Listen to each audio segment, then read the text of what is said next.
Bonjour à tous, eh bien, écoutez, je suis ravie de vous proposer une recette de tous les jours, c'est-à-dire une tarte aux chèvres et aux épinards que je vais réaliser là maintenant devant vous. Donc je vais incorporer l'avocat que j'ai coupé en petits morceaux, je vais l'incorporer à la farine de patate douce.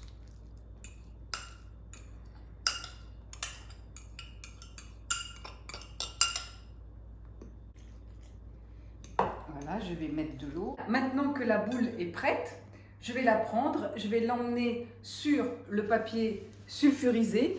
Voilà, ici, sur le papier sulfurisé. Je vais la recouvrir d'un film de plastique pour éviter, pour la transporter plus facilement et pour éviter qu'elle ne se casse. Là voilà, j'ai placé le film étirable sur la boule de pâte. Et maintenant, je vais rouler la pâte avec le...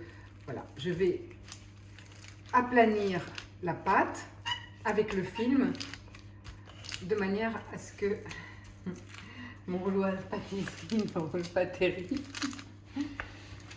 Allez, là maintenant, une fois que la pâte est bien dans le moule, je vais m'arranger pour faire des jolis bords comme dans une belle tarte. Voilà.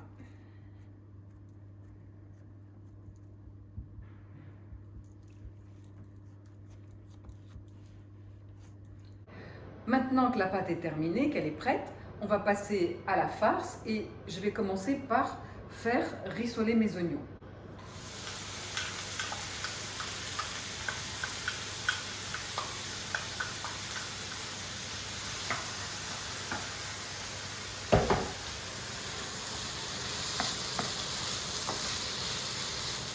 Allez, là ça y est, les oignons sont bien rissolés, ça sent super bon.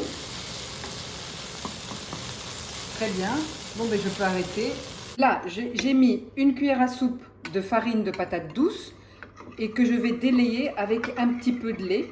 Et c'est ce qui va servir à faire le liant pour ma farce. Et bien maintenant, on va faire la farce. Et pour faire la farce, c'est simple, ben je vais mettre tous les ingrédients que j'ai préparés, je vais tout mélanger et je vais verser le tout dans le moule. Je verse le tout, je vais verser tous mes ingrédients dans ce grand ravier.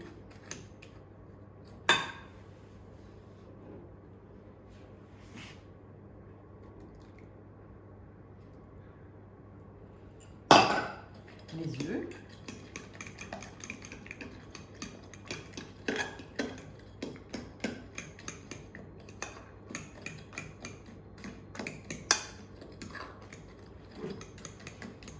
Ensuite, je vais prendre la crème.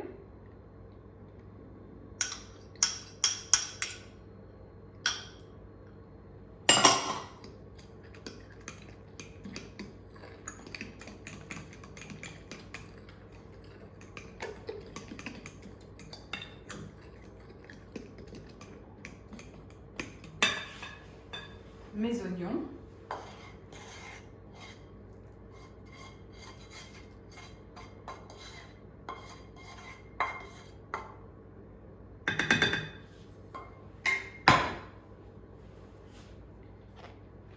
Mes 150 g de fromage de brebis râpé.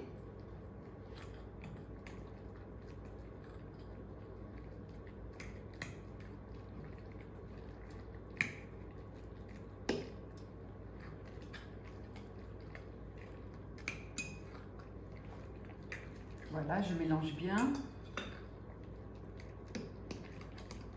Et on sent vraiment que la farce est très légère, c'est très léger.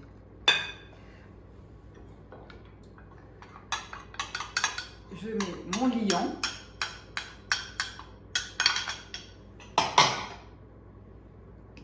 Je mélange à nouveau. Voilà. Et puis, je vais saler et poivrer.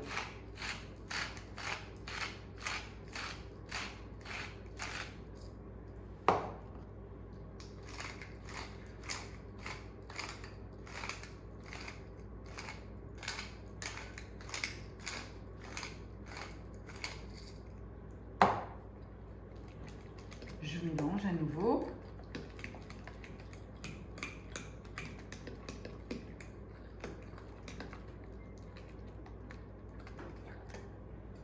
Voilà, le mélange est cette fois bien homogène.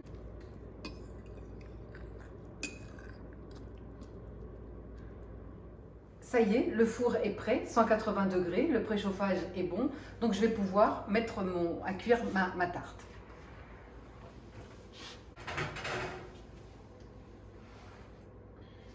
Voilà. Et là, on est parti pour 40 minutes de cuisson. Bon, bah écoutez, voilà, le four a sonné, il est temps de récupérer notre magnifique tarte aux épinards et aux chèvres. Donc on va l'enlever.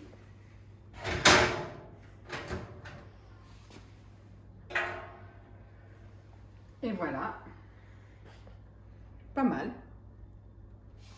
Pas mal du tout. Voilà. Maintenant, évidemment, il faut laisser refroidir un petit peu.